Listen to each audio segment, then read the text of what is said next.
আমাদের আজকের গল্প সায়ন্তনী পুততুণ্ডুর লেখা সাইকোলজিক্যাল থ্রিলার সর্বনাশিনী। কণ্ঠে আমি নীলিমা। কিছু কিছু রাত অত্যন্ত অভিজাত, শান্ত, সুগন্ধি, নিস্তরঙ্গ নৈশব্দের চাদর গায়ে দিয়ে নীরবে ঘুমিয়ে থাকে। কখনো কখনো অবশ্য মুখ চোরা বৃষ্টি রিমঝিম করে ভিজিয়ে দেয় তার অন্ধকার বুক। তখন সেই নির্লিপ্ত বুকে অন্যরকম শব্দ ও গন্ধের আস্বাদ পাওয়া যায়। কখনো ধ্রেমে ধ্রেমে মাদল বাজে, কখনো জলতরঙ্গের মিষ্টি ঝঙ্কার বেঁচে ওঠে। অন্ধকারের ভেতরে মাটির সোঁদা গন্ধ আর ভেজা ঘাসের সৌরভ ছড়িয়ে পড়ে চতুর্দিকে। এক অব্যক্ত আধার প্রেমিকের মতো পরম আদরে বুকে জড়িয়ে ধরে বৃষ্টিকে। চারিদিকে শুধু টুকটাক রিমঝিমের মূর্ছনা চলতে থাকে। আবার কিছু কিছু রাত স্বভাবতই বন্য প্রকৃতির। সেখানে আলো আধারের বিপজ্জনক খেলা চলতে থাকে, কিছুটা প্রকাশ্যে, কিছুটা অপ্রকাশ্যে। বৃষ্টিপাত হলেও তা অত্যন্ত দুর্দান্ত। সেখানে প্রেমিকের আদরের মতো রোম্যান্টিসিজম নেই, বরং নিরংসার আদিম আগুন উদ্ধত লেলিহান শিখায় দাউ দাউ করে জ্বলছে। সেখানেও শব্দ আছে, কিন্তু তা সম্পূর্ণ ভিন্নধর্মী। সে শব্দ প্রাণে আরাম দেয় না, চূড়ান্ত দহনে জ্বালিয়ে মারে। দুটি নগ্ন শরীর মিলেমিশে যাচ্ছে প্রেমে কিংবা যুদ্ধে। ঘরের একপাশে একটা টেবিলের ওপর পাতা আছে দাবার ছক। নরম নীলাভ আলোয় মোহময়ী রেখা চেসবোর্ডের সাদা কালো মসৃণ খোপের ওপর পড়েই পিছলে যাচ্ছে। সাদা কালো ঘুঁটিগুলো স্বল্প অথচ মোলায়েম আলো পেয়ে চিকচিক করছে। খেলা এখনো শেষ হয়নি। ঘুঁটিগুলো অমীমাংসিত, অবিন্যস্তভাবেই পড়ে রয়েছে। কিন্তু দৃশ্যটা ভারী অদ্ভুত। একটা অত্যন্ত বিপজ্জনক মুহূর্তে এসে স্থগিত হয়েছে খেলাটা। বিপদটা অবশ্য খুব সহজে চোখে পড়ে না, তবে একটু খুঁটিয়ে দেখলেই বোঝা যায় যে সাদা রঙের রাজা অজান্তে বিপজ্জনক, তার দিকে এগিয়ে আসছে কালো রঙের রানী।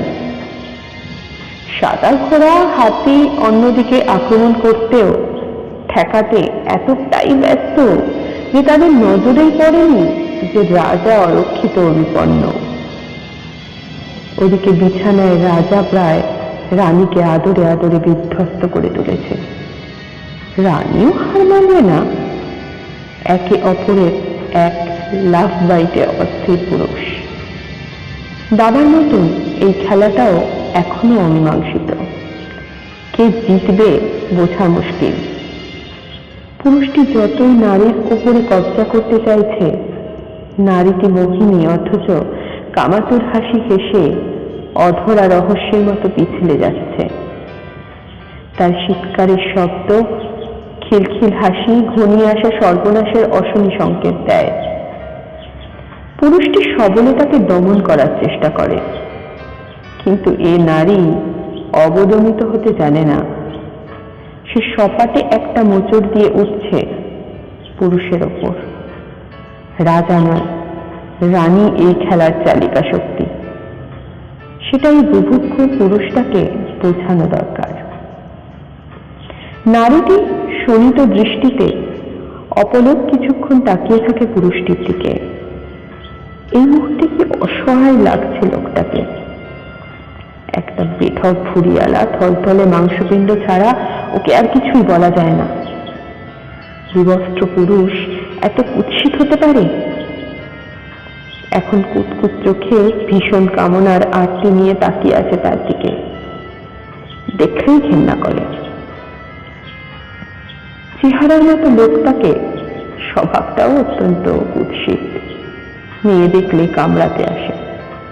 মেয়ে মানে যেন মাংসপিণ্ড, ভক্ষ্য বস্তু। এরা এমনই হয়, এরা চিরকালই এমন। Please baby. লোকটা কাতরে উঠল।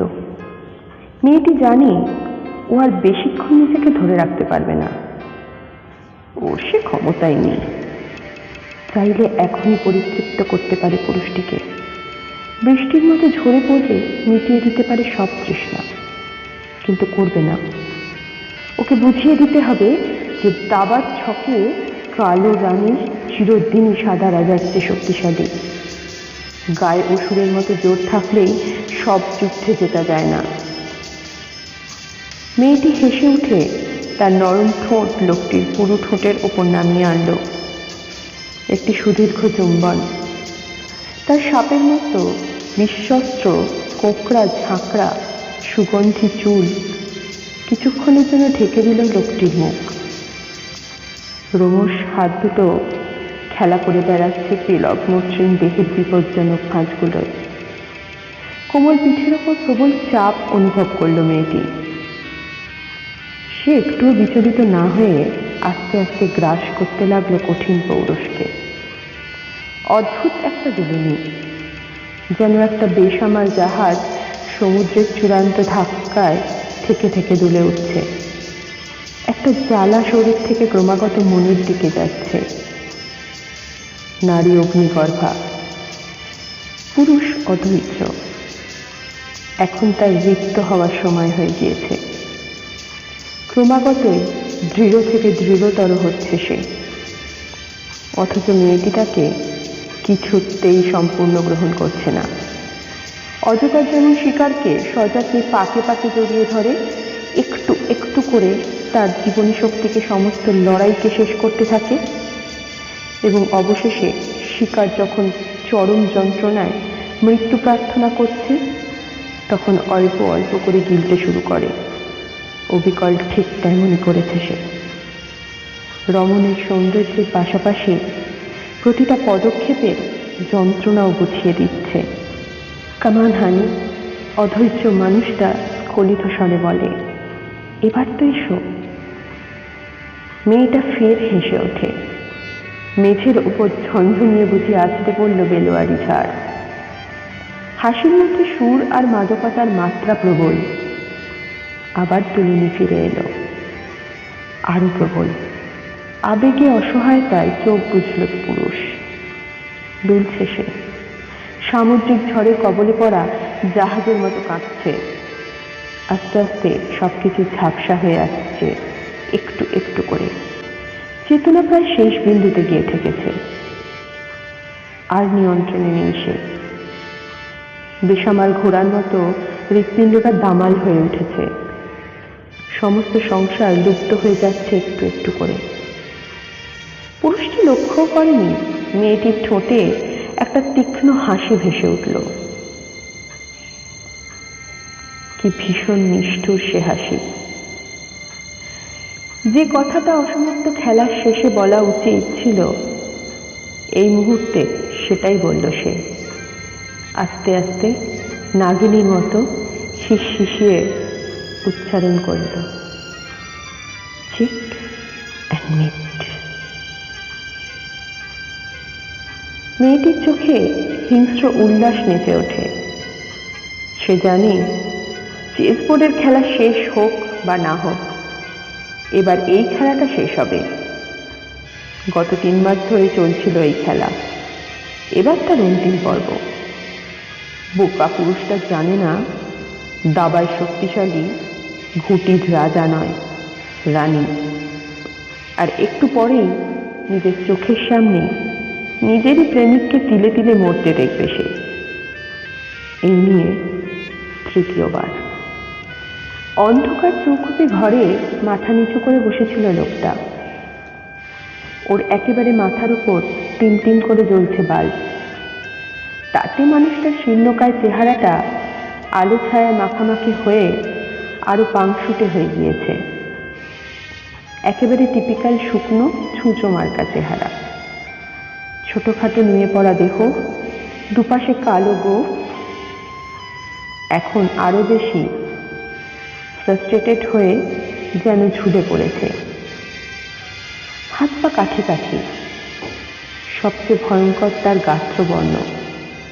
দুনিয়ায় অনেক কালো মানুষ আছে, কিন্তু এইরকম বিটিকিচ্ছিরি রকমের কালো খুব কমই দেখা যায়। চামড়া নয়, প্রাচীন বাড়ির শ্যাতলা পড়া নোনা ধরা দেওয়াল। মানুষ নয়, মানুষের প্রেতাত্মা।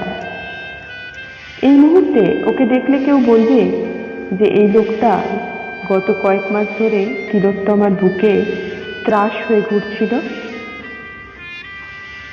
এই অতি সাধারণ দর্শন লো প্রোফাইলের মানুষটি এখনো পর্যন্ত প্রায় 1/2 ডজন রেপ মার্ডার করেছে এবং কাজ সারার পর প্রত্যেকবার ভিকটিমের মুখে অ্যাসিড দিয়ে পুড়িয়ে দিতে সে ভোলেনি। পুলিশ রীতিমতো ল্যাজে গোবরে হয়ে শেষমেশ কেসটা সিআইডিকে দিয়েছিল। অনেক হাঙ্গামার পর শেষ পর্যন্ত সাইকোটিকে বাগে এনেছে সিআইডির হোমিসাইড, কিন্তু কিছুতেই পাওয়া যাচ্ছে না তার স্বীকারোক্তি। এই হাড় পাঁজরা সর্বস্ব ক্রিমিনালের মধ্যে যে এত শক্তি আছে কে জানতো? একেবারে বজ্র কঠিন শক্তিতে মুখ এঁটে বসে আছে। প্রচুর কচুয়া ধোলাইয়ের পরও মুখ খোলার নাম নেই। বাইরে হঠাৎই পুলিশের বুটের ভারী শব্দ।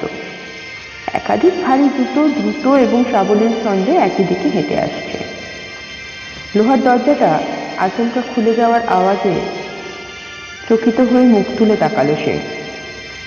এতক্ষণ ধরে এই শব্দটা শুনে শুনে অভ্যস্ত হয়ে গিয়েছে, তবু কৌতূহলবশত চোখ কুঁচকে দেখার চেষ্টা করলো অতিথিদের। এখন তার উপর হাত সাফ করতে আবার নতুন কে এলো? স্যার, ভীষণ মোটা চামড়া এটার।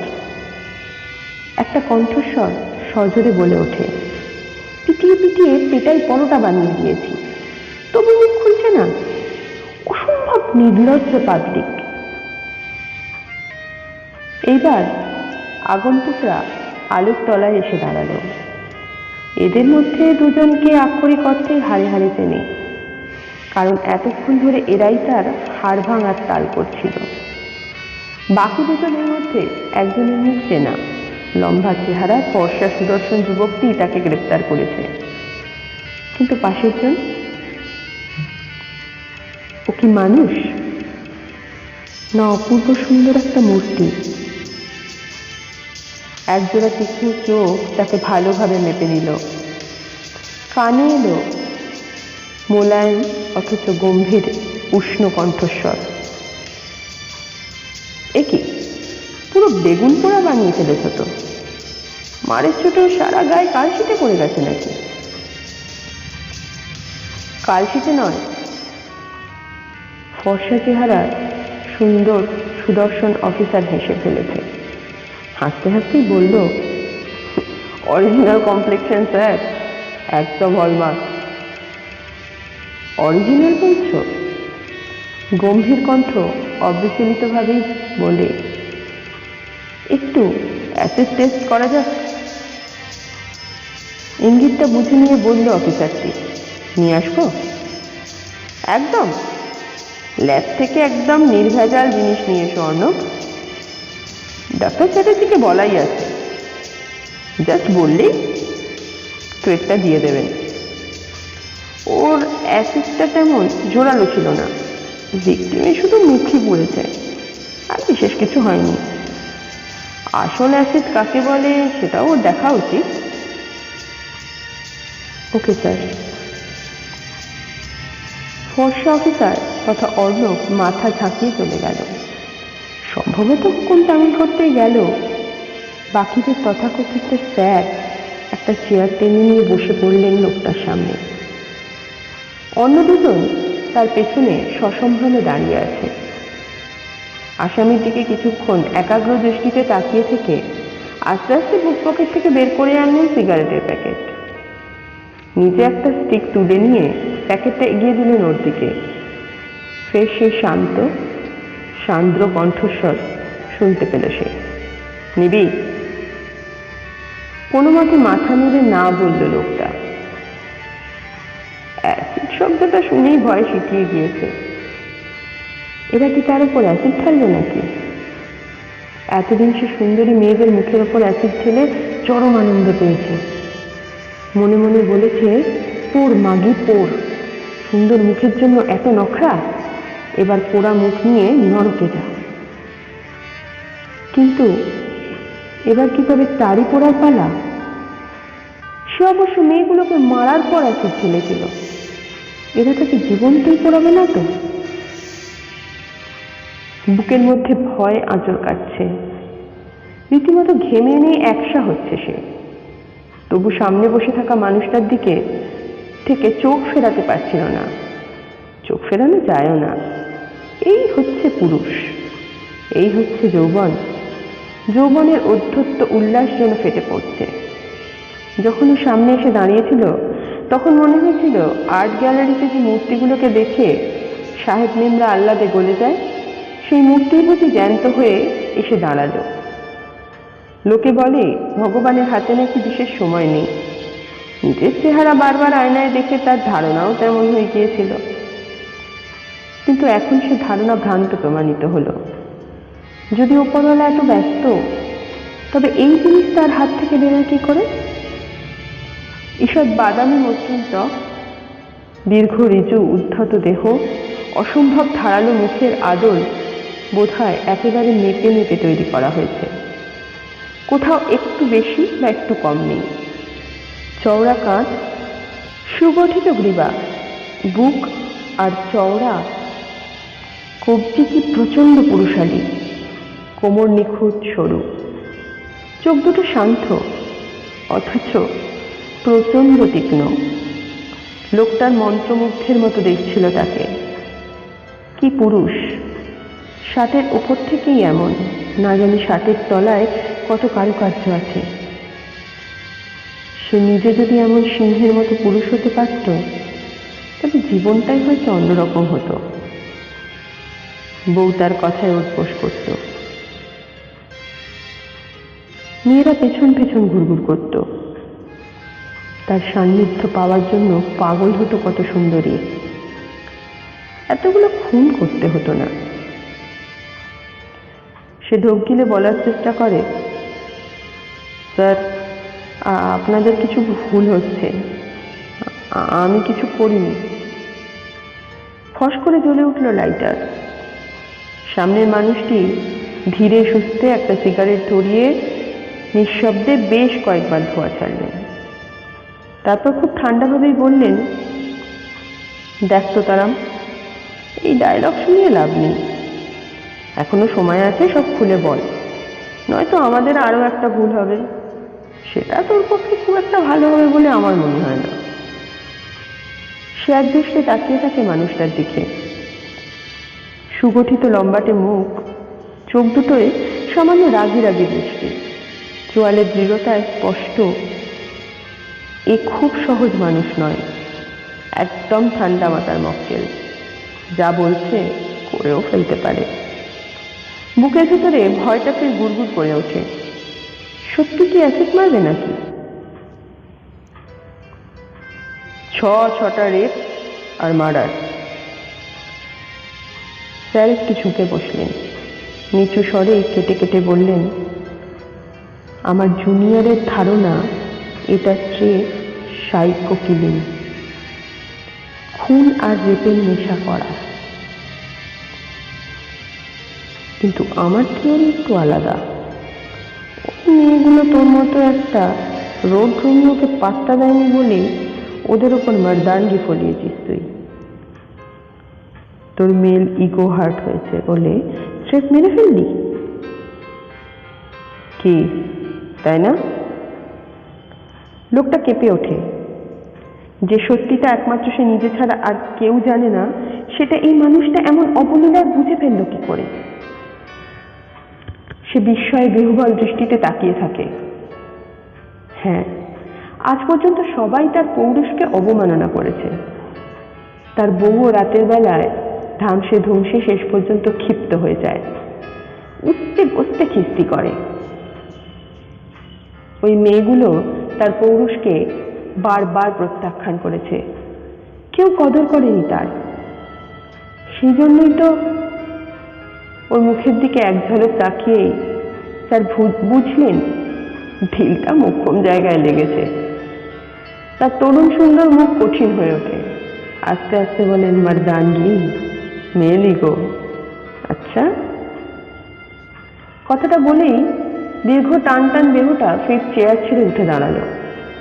পেছনে তখনই দুই অফিসার দাঁড়িয়ে, তাদের দিকে বজ্রকণ্ঠে নির্দেশ গেল, দুজন লেডি অফিসারকে ডেকে নিয়ে আসুন তো, বলবেন যেন অবশ্যই ওরা গ্লাভস পরে আসে। এ বেটার জবানবন্দির দিক না দিক, ওর মেল ইগো বরবাদ করেই ছাড়ব। Yes sir. দুজনের মধ্যে একজন দ্রুতবেগে বেরিয়ে গেল বাইরে। ইতিমধ্যেই অর্ণব নামক অফিসারটি একটি বড়সড় ক্রেট নিয়ে এসে ঢুকল। লোকটা সভয়ে লক্ষ্য করে অফিসাররা ওর মধ্যে হাত ঢুকিয়ে বের করে আনলো গোটা কয়েক বড় বড় বাল্বের মতো কি যেন। তার ভেতরে যে তরল কিছু একটা আছে সেটা স্পষ্ট। অ্যাসিড বাল্ব নয় তো? কি সর্বনাশ! এই অফিসারটি কি নিজে উন্মাদ? তার মনের মধ্যে কথা বোধহয় উল্টো দিকের মানুষটিও বুঝতে পারল। একটা দুষ্টু হাসি তার মুখে মিশে ওঠে। সিগারেটটা ফেলে দিয়ে আস্তে আস্তে বললেন তিনি, ঠিকই ধরেছিস, তুই আর কত বড় সাইকো। আজ আরো বড় সাইকোকে দেখে নি। স্যার, এতক্ষণে দুজন লেডি অফিসারও এসে হাজির। সশব্দে দীর্ঘ মানুষটাকে স্যালুট ঠুকলো তারা। তাদের দেখেই স্যার বললেন, এই তো মিস বোস আর মিস ঘোষ, আপনাদের মধ্যে কার একটা চমৎকার গন্ডারের চামড়ার লেডিস ব্যাগ দরকার? এখানে ফ্রিতে পাওয়া যাচ্ছে। লেডি অফিসার দুজন পরম বিস্ময়ে পরস্পরের দিকে তাকায়। লোকটা অবশ্য সে বিস্ময়ের কারণ বুঝল না, কিন্তু অর্ণব ব্যাপারটা বুঝতে পেরে হাসি চাপার চেষ্টা করে। স্যার লেডি অফিসারদের নাম ফের গুলিয়ে ফেলেছেন। এই দুজনেরই কারোরই পদবি বোস বা ঘোষ নয়। স্বাভাবিকভাবেই ওরা অবাক হয়ে গিয়েছে। এই মিস বোস আর মিস ঘোষটাকে স্যারের অবশ্য সেদিকে কোনো ভ্রুক্ষেপ নেই। তিনি ইশারায় লেডি অফিসারদের কাছে ডাকলেন। খুব নিষ্পৃহ স্বরে বললেন, এই লোকটার চামড়া গন্ডারের চামড়ার থেকেও মোটা। আপনারা দায়িত্ব নিয়ে ওর চামড়াটা গা থেকে খুলে নিন, তারপর সেটা থেকে চমৎকার ব্যাগ হবে। গ্লাস পরে এসেছেন তো? প্রশ্নটা করার কোনো দরকার ছিল না। দুই মহিলা অফিসারই নির্দেশ মতো গ্লাভস পরে এসেছে। ফ্যান্টাস্টিক! তার চোখের তারায় কৌতুক নেচে ওঠে। দাঁড়ান, একটা টেস্ট করে দেখি। বলতে বলতেই তিনি বিদ্যুৎ গতিতে তুলে নিলেন একটা বাল্ব। পরক্ষণেই লোকটার দিকে ধাঁ করে অভ্রান্ত লক্ষ্যে ছুড়ে দিলেন। যে লোকটা এতক্ষণ এত মারে উঠু শব্দটি করেনি, সেবার ভয়ে ছুটে লাফিয়ে উঠে প্রাণান্তকর চিৎকার করে উঠেছে। বাল্বটা সাঁই করে তার মাথার ওপর দিয়ে বেরিয়ে গিয়ে সোজা পেছনের দেওয়ালে ধাক্কা খেল। একটা সজোরে শব্দ, তার সঙ্গে একরাশ উত্তপ্ত ধোঁয়া। চোখ মুখ যেন জ্বলে গেল লোকটার। অ্যাসিড! নিঃসন্দেহে এটা অ্যাসিডই, অন্য কিচ্ছু নয়। সে অজান্তেই দুহাতে মুখ ঢেকে ফেলেছে। পা দুটো থরথর করে কাঁপছে। শুধু পা নয়, গোটা দেহটাই বাঁশপাতার মতো হিহি করে কাঁপছে। তার একটুর জন্য বেঁচে গেছে। সে যদি আর কয়েক ইঞ্চি লম্বা হতো তবে এতক্ষণে মুখ পুড়ে ছাই হয়ে যেত। ধুস! স্যার বেজার মুখ করে বললেন। ফসকে গেল। এত বেটে হতে কে বলেছিল তোকে? জিনিসটা কিন্তু সলিড। পেছন থেকে অর্ণব ভয়ে ভয়ে বলে, আরেকটা ট্রাই করবেন স্যার? না, এ ফাস্ট বোলারের কাজ না। মুরলীধরন স্টাইল লাগবে। বলতে বলতে তিনি ঘুরে দাঁড়ালেন লেডি অফিসারদের দিকে। চলে আসুন, টিপ করার জন্য এর থেকে ভালো জিনিস আর পাবেন না। দেখছেন তো কেমন সুন্দর কালো চামড়া, পুরোটাই তুলে নিতে পারেন। বেশি হয়ে গেলে আমাদের জন্য একটু রাখবেন। আজকাল টেকসই লেদার বুটের খুব অভাব। কথাটা ছুড়ে দিয়েই স্মার্ট ভঙ্গিতে বুটের খটখট শব্দ তুলে চলে যাচ্ছিলেন তিনি। লেডি অফিসাররা ততক্ষণে আশীর্বাদ তুলে নিয়েছে। লোকটা কিছু বলবার বা বুঝবার আগেই তার দিকে ফের রেড়ে করে ধেয়ে এলো কয়েকটা। গায়ে না লাগলেও আশপাশ এসে চলে গেল। সে ততক্ষণে প্রায় শুয়ে পড়েছে। দু হাতে মুখ চেপে প্রায় চিৎকার করে কেঁদে উঠল। যাবেন না স্যার, বলছি, সব বলছি, প্লিজ বাঁচান। চলে যেতে গিয়েও একটু থমকে দাঁড়ালেন স্যার। সামান্য ঘাড় ঘুরিয়ে মনোরম গ্রীবাভঙ্গি করে তার দিকে তাকালেন। ঠোঁটে ভেসে উঠল সেই পেটেন্ট দুষ্টু হাসি। গম্ভীর স্বরে বললেন, বাহ অর্ণব, অ্যাসিড টেস্ট তবে কাজে এলো দেখছি।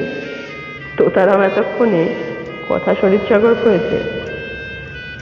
একপাশে নির্বাক দর্শক হয়ে দাঁড়িয়েছিল অন্য এক পুরুষ অফিসার। তাদের দিকে তাকিয়ে বললেন, আর কি, লিখে নাও স্টেটমেন্ট। আপাতত এই কেস এখনই ক্লোজ। এমন চার্জশিট ফাইল করবে যেন হারামজাদার ফাঁসি ছাড়া আর কোনো রাস্তা খোলা না থাকে।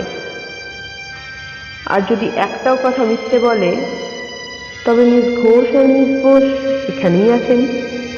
ওরা ওর চামড়া ছাড়িয়ে আমরা গাছে শুকোতে দেবে। ভালো লেদারের জিনিস আজকাল দুষ্প্রাপ্য হয়ে যাচ্ছে কিনা। লোকটার মুখে ততক্ষণ ভয়ের একটা অদ্ভুত রেখা ফুটে উঠেছে। সে ঢোক গিলল। স্যার দুই লেডি অফিসারের দিকে তাকিয়ে ভারী মিষ্টি একটা হাসি উপহার দিয়ে বললেন, হি ইজ অল ইয়োর্স। গোলমাল করলেই বেগুন পোড়াকে সোজা মাইক্রোওয়েভে ঢুকিয়ে দেবেন। Got it? Yes sir. মহিলা অফিসার দুজন মুখ টিপে হাসছে। তাদের দিকে হাত নেড়েই গটগট করে দ্রুত ছন্দে বেরিয়ে গেলেন তিনি। পেছনে পেছনে অর্ণব। অনেকক্ষণ ধরেই সে কি যেন বলার জন্য উসকুস করছে। বলবো বলবো করেও বোধহয় বলতে পারছে না। এবার মুখ খুলেছে, পরক্ষণে চুপ করে যাচ্ছে। আর স্যার তথা অফিসার অধিরাজ ব্যানার্জি সম্ভবত ব্যাপারটা আন্দাজ করে হাঁটতে হাঁটতেই বলল, পেটে কিছু থাকলে বলেই ফেলো অর্ণব, নয়তো বদহজম হয়ে প্রবল সম্ভাবনা হয়ে যাবে। এবার একটু সাহস করেই বলে হাসলো অর্ণব, ইয়ে মানে আপনি মিস গুপ্ত আর মিস হাজরাকে একেবারে ঘোষ ঘোষ বানিয়ে দিলেন স্যার। ঠিক করে হেসে অধিরাজ, তাতে কি হলো, এখানে থোড়াই কোন বা নেগা করার প্রতি খেলা হচ্ছে, যে ঠিক বলতেই হবে, নাহলে 7 কোটি মিলবে না। কিন্তু অতগুলো অ্যাসিড বাল্ব সে বিস্ময়ে চোখ কপালে তুলে ফেলে। ডক্টর চ্যাটার্জি এক কথায় দিয়ে দিলেন, আমি তো ভাবতেই পারিনি যে আপনি সত্যি লোকটাকে বাঘ ছুঁড়ে মারবেন। যদি গায়ে লেগে যেত? আমি চাইলে নিশ্চয়ই লাগতো। অধিরাজ স্মিত হাসল। আমারও তো খারাপ দিন আসেনি যে একটা আস্ত লোকের মাথা মিস করব। টিপটা যেখানে করেছিলাম সেখানেই লেগেছে। কিন্তু লেডি অফিসাররা তো আপনার মতো জেনে বুঝে মিস করবে না স্যার। আর তার উপর আবার হাওয়া দিয়ে এলেন। রক্ষীর মাথায় যদি সত্যি সত্যি কোনো গায়ে মেরে দেয়? সে নির্বিকারভাবে বলল, মারলে মারবে, সমস্যাটা কি? এটি খাঁটি অ্যাসিড। লোকটা তো, তুমিও সত্যি অর্ণব। অধিরাজ এবার সজোরে হেসে ওঠে। টাকলুটাকে চেনো না তুমি? কিপ্টে নাম্বার 1। অত দামি জিনিস এমনি দিয়ে দেবে? স্রেফ একটাই অ্যাসিড বাল্ব ছিল ওখানে, ওটার মার্ক করা ছিল, আর ওটাই আমি ভেঙেছি। তবে অগাধ বিস্ময়ে অর্ণবের মুখ দিয়ে যেন শব্দ বেরোয় না। বাকিগুলো বাকিগুলো খাঁটি জিনিস। ডক্টর চ্যাটার্জির ল্যাব থেকে কখনো নকল জিনিস বেরোয় না। ও আজ হাসতে হাসতে জানায়, একদম আসল, বিশুদ্ধ ও চমৎকার H2O, অর্থাৎ জল। অর্ণব হাসবে না কাঁদবে ভেবে পাচ্ছিল না। ভয় দেখানোর কি অভিনব পদ্ধতি! শুধু ওই সূক্ষ্ম ক্রিমিনালই নয়, সে নিজেও রীতিমতো ঘাবড়ে গিয়েছিল। ডক্টর চ্যাটার্জি বা কি একবারের জন্য পুরো বলেনি যে এগুলো সব জল? উল্টে বলল, সাবধানে নিয়ে যাও কীর্তিমান, কোনোভাবে একটাও যদি এনি চান্স পায়ের ওপর পড়ে, জুতু আর সুতু পাখানা অদৃশ্য হয়ে যাবে। সেই থেকে ভয় কাঁটা হয়েছিল সে, কিন্তু এবার তার বেজার রাগ হয়। ছেলে মানুষকে এরকম ভুলভাল জুজুর ভয় দেখানো মানেটা কি? একই জাতীয় ভর্তুকি। আপন মনে হাঁটতে হাঁটতে ভেতরে ভেতরে গড়গড় করছিল অর্ণব। Revenge revenge. টাকলু বুড়ো এবার মেপে মেপে জল খাওয়ার অভ্যাস বার করছে। পাছে অন্য কেউ জল খেয়ে নেয়, তাই ল্যাবের তাকে রাখা জলের শিশিতে হাইড্রোক্লোরিক অ্যাসিড নকল লেবেল ছাঁটিয়ে সবাইকে ধাপ্পা দেয়। এরপর যদি কোনোদিন না হাইড্রোক্লোরিকের সঙ্গে জলের শিশি পাল্টাপাল্টি করে রেখেছি তো আমার নাম নেই।